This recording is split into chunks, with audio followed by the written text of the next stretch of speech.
All right, guys, let's take a look at week 17 for fantasy basketball, help for daily leagues, weekly leagues, and just try and get the best idea of how the schedule breaks out over this week. Another fairly spread out schedule for the week. Games played. Monday, we've got 6. Tuesday, we've got 8. Wednesday, 7. Thursday, 6. Friday, 8. Saturday, 9.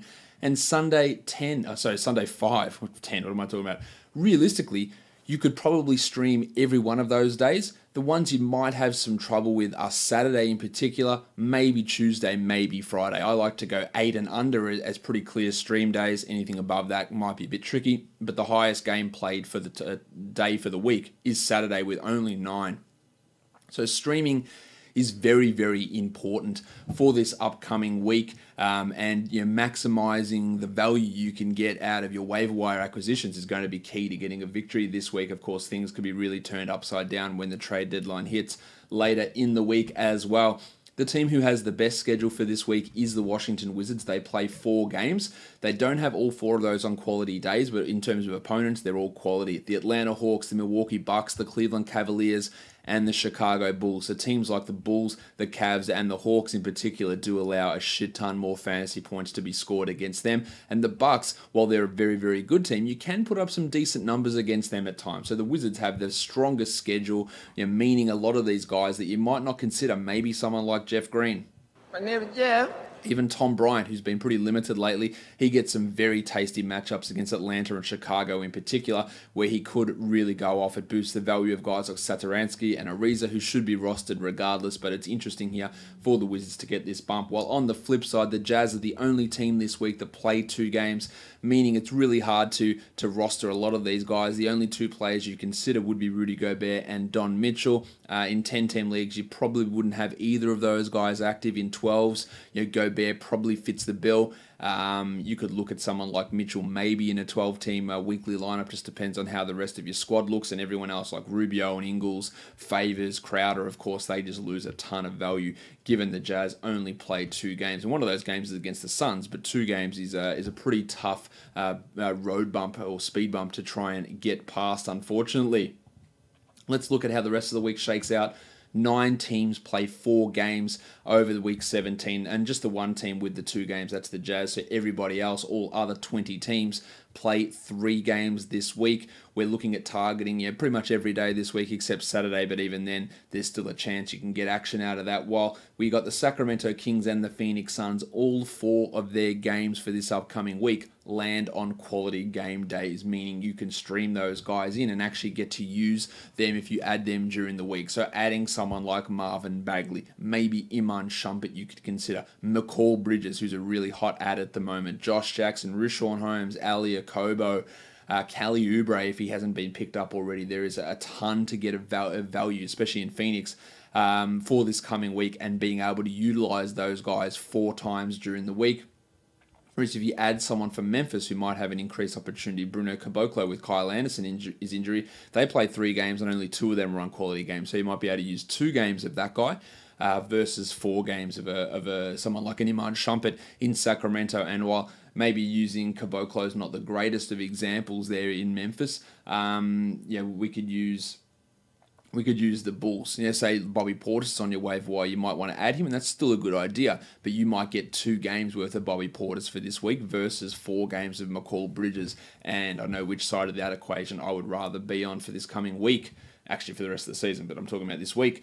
Some guys to watch for this week who might be on your waiver wire, who you could add in and feel pretty comfortable about starting in weekly lineups. Bridges, who I've already spoken about, really strong Phoenix schedule, plus he's playing well at the moment. Terry Ross of the Orlando Magic probably is available in a lot of your leagues. He's got a strong enough schedule this week. Kevin Huerter of the Atlanta Hawks, I do really like adding him long term, but especially for this week too. A couple of other Magic players, John Isaac and DJ Augustin. I think Isaac's probably a must-add 12-team league guy.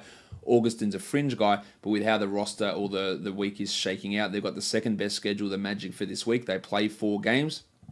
They have a back-to-back to end the week as well. Getting Augustin in, you can get some value out of him. Tyreek in Indiana has really struggled, but this is an opportunity to maybe get some value out of him. The third best schedule the Pacers have for this week.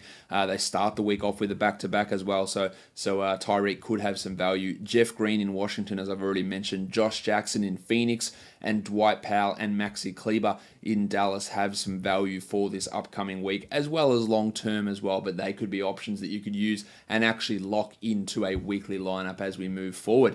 Now, the other thing we like to look at in this portion of the show is trying to work out how best that we can approach waiver wire restrictions, waiver wire acquisition limits, and by looking at where the back-to-backs lie. So to begin the week, we're looking at who plays on the Monday, Tuesday. There are two teams there, the Detroit Pistons and the Indiana Pacers.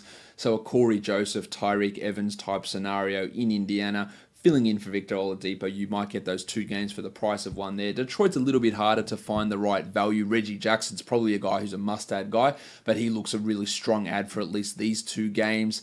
Maybe you could look at the Duck Luke Kennard, although his minutes are pretty much all over the place. You could look at Langston Galloway. Sometimes maybe good, sometimes maybe shit. I probably wouldn't, just for your own sanity. Tuesday, Wednesday, the next day we want to target, but unfortunately there's no Tuesday, Wednesday back-to-back. So we flip to Wednesday, Thursday, and there's only one back-to-back there, and that is the Spurs. It's not a great matchup for the Spurs against the Warriors and the Blazers, but adding one of those guys, maybe it's Bryn Forbes, Marco Bellinelli, Pat Mills, Davis Bertans. You get two games in that Wednesday, Thursday back-to-back for those guys, and you might get a combined 7 threes out of one of those players, and that can really help tilt that category in your direction. There's not a lot else there in San Antonio who's on the wire. Derek White, of course, is a must-roster player, so if he's there, he's a clear ad, but they're the only team with that Wednesday, Thursday back-to-back. Thursday, Friday, it's pretty slim pickings as well. In fact, the Minnesota Timberwolves are the only team with that back-to-back on Thursday and Friday. There's a lot of options there depending on how the Derrick Rose, Jeff Teague scenarios work out. Jared Bayless is putting up good numbers. In deeper leagues, Luol Deng's in the rotation for some reason. You could stream in Dario Saric or Taj Gibson across that back-to-back as well to give you some value. Friday, Saturday, there are a few teams with back-to-backs. Now, that's all going to depend on how your team looks and how your roster looks.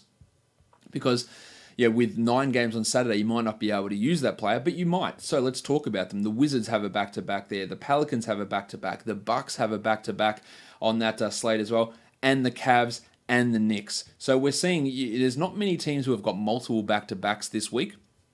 So there is some value in finding the right spot to attack them, and plenty of teams there that do have that back-to-back Friday, Saturday, and then Saturday, Sunday again. It may work, it may not. We're looking at the Magic who have got that. So those guys I mentioned, Augustin Isaac, Terry Ross, there's value in those guys, and the Atlanta Hawks. You're looking at Jeremy Lin might be an option there. The Wizard Amari Spellman. Maybe you look at Alex Len. Maybe it's Kevin Huerter. Of course, this is post All-Star break, so a few different things could be looking. Things could be looking a little bit different for a few of the teams that I have mentioned there.